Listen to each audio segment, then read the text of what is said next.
फूल कुमारी एक बहुत ही प्यारी लड़की थी। उसके माता पिता बहुत गरीब थे, फिर भी वे दयालु थे। वही गुण फूल कुमारी में आ गया था।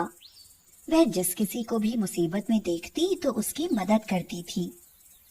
उसकी शादी पुष्कर नाम के लड़के से हुई। वह भी गरीब परिवार का था। पुष्कर और उसके माता पिता सभी लोग मजदूरी करने जाते थे और उसी से उनकी गुजर होती थी। यहाँ भी फूल कुमारी का वही हिसाब था। अगर कोई उससे कुछ मांगने आ जाता तो वह उसे दे देती। कभी कोई पड़ोसन आ जाती और कहती, बहन, तुम्हारे यहाँ थोड़ी चीनी होगी, दे दो। आज हमारे यहाँ चीनी खत्म हो गई है। मेरा बेटा दूध के लिए रो रहा है, वह ऐसे दूध ही नहीं पीता। तो वह उसको कटोरी भर चीनी ऐसे ही दे देती। कभी कोई और पड़ोसन आ जाती और फूल कुमारी से कहती, बहू, मुझे 100 रुपए उधार दे दो। अपनी बच्ची की मैं दवा लेने जा रही हूँ, मेरे पास नहीं है। मैं तुम्हें वापस कर जाऊंगी बाद में। तो फूल कुमारी दे देती। उसकी सास उसे डांटती थी और उससे कहती थी, तुमने क्या धर्मशाला खोल रखा है? हम लोग कौन से अमीर हैं? कोई ना कोई रोज तुमसे कुछ ना कुछ मांगने चला आता है और तुम उसे दे देती हो। फिर ऐसा होने लगा कि फूल कुमारी सबके सामने किसी को कुछ नहीं देती, लेकिन फिर चुपके से दे देती थी। पूरे मोहल्ले की औरतें इकट्ठे होकर जब बातचीत करती तो कहती थी, ऐसी बहू हमने कभी नहीं देखी है, वह तो बहुत अच्छी है। इनके घर में तो लक्ष्मी आ गई है, लेकिन बेचारी बहुत तकलीफ भोग रही है। फूल कुमारी की इस परोपकार की भावना से उसकी सास और पुष्कर उससे बहुत नाराज हो जाते थे। एक बार ऐसा हुआ कि लगातार पानी बरस रहा था। सब लोग मजदूरी करने के लिए गए। वे बाजार में खड़े थे, लेकिन उन्हें कोई काम नहीं मिल रहा था। फिर सभी लोग लौट आए। आज कोई काम नहीं मिला है, भूख के मारे हालत खराब है, क्या किया जाए? कई दिनों तक उनको कोई काम नहीं मिला। वे बाजार जाते, खड़े रहते और निराश होकर घर वापस लौट आते। जो कुछ घर में रखा था वह पहले ही खत्म हो गया था। अब घर में खाने के लिए कुछ भी नहीं था। वे सब बहुत भूखे बैठे थे और कह रहे थे, हे भगवान, आज क्या खाएंगे? इतनी जोर की भूख लगी है, आज तो घर में कुछ भी नहीं है। आज मजदूरी नहीं मिली तो आज खाना भी नहीं मिलेगा। यहाँ तो रोज कुआं खोदो, रोज पानी पियो वाली हालत है। तभी उसकी पड़ोसन पुष्पा आ गई। लो, आ गई कुछ मांगने। अरे भाभी, उदास क्यों हो? क्या हुआ? आज हमारे यहाँ कुछ है ही नहीं। इतना सुनते ही पुष्पा अपने यहाँ गई और दाल, चावल और सब्जी ले आई। अभी खाना बना लो, तुमने तो हमारी बहुत मदद की थी। अब फूल कुमारी ने चूल्हा जलाया।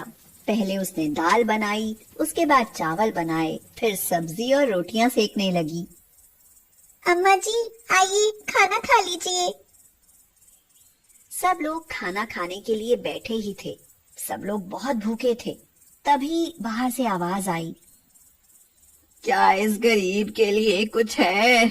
बहुत जोर की मैं भूखी हूँ। फूल कुमारी ने बाहर निकलकर देखा तो एक बूढ़ी औरत खड़ी हुई थी। बेटी, बहुत जोर की भूख लगी है, मुझे चक्कर आ रहा है, मुझसे चला ही नहीं जा रहा। मुझे कुछ खाने के लिए दे दो बेटी। फूल कुमारी चक्कर में पड़ गई।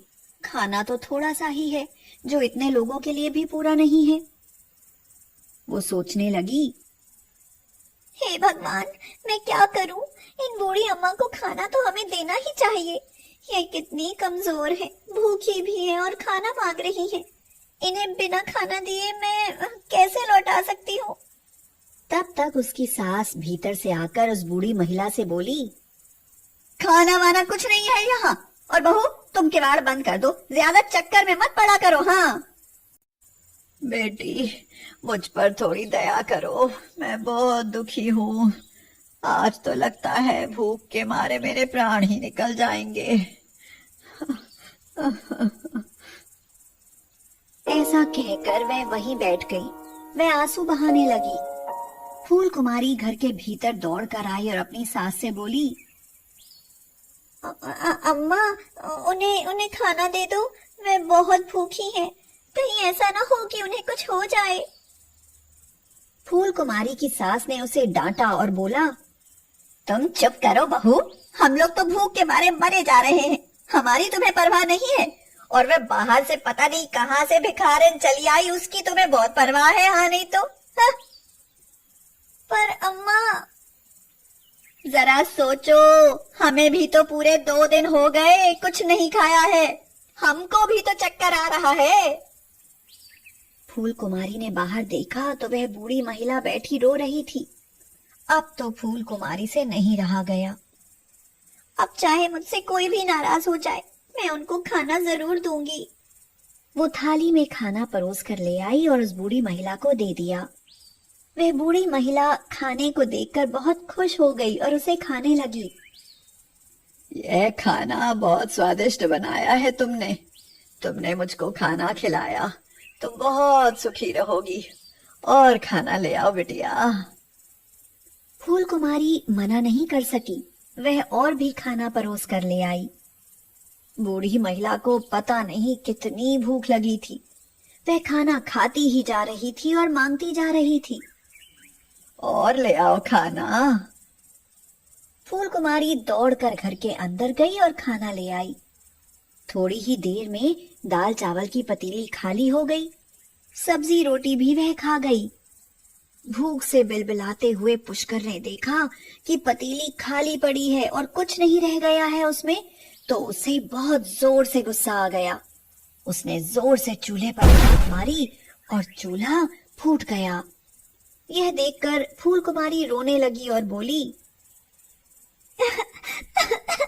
ये तो चूल्हा भी फूट गया, अब खाना कैसे बनेगा? तुम परेशान ना हो बेटी, मैं ऐसा चूल्हा बनाकर तुम्हें देती हूँ कि वह कभी नहीं फूटेगा। उस पर खूब खाना बनाना और जो भी भूखा आए उसको खूब खिलाना। और उसने वहीं से थोड़ी सी मिट्टी उठाई और फूल कुमारी से पानी मांगा। उसने मिट्टी गूंधी और एक नया चूल्हा बनाकर रख दिया। बेटी, इस चूल्हे पर तुम खाना बनाओगी ना तो मुझे याद करोगी। तुम्हारे यहाँ कुछ नहीं है, तुम जिस चीज को बनाना चाहो उसका नाम लेकर चूल्हे पर पतीली रख दिया करना। ऐसा कहकर वह वहां से चली गई। फूल कुमारी ने चूल्हे पर खाली पतीली रख दी और बोली, मैं तो दाल बनाने वाली थी। अब तो एक बहुत बड़ा आश्चर्य हो गया। लकड़ियां उसमें अपने आप जलने लगी थीं। पतीली तुरंत ही दाल से भर गई। अब तो फूल कुमारी बहुत खुश हो गई। 1 मिनट में ही पतीली में दाल अपने आप बन गई। उसने दूसरी पतीली चढ़ा दी और बोली, मैं तो चावल बनाऊंगी। देरी नहीं लगी और चावल भी बन गए। अब तो फूल कुमारी जिस चीज को बनाना चाहती उसी का बस नाम लेती और वह चीज बनती चली जाती। यह देखकर फूल कुमारी के सास ससुर और पुष्कर बहुत खुश हो गए।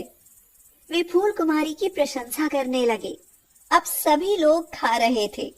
जिसकी जो भी खाने की इच्छा होती वह उसी पकवान का नाम लेता और फूल कुमारी उसे बना देती। अब फूल कुमारी की सब लोग बहुत इज्जत करते थे। उसकी वजह से घर का कायाकल्प जो हो गया था।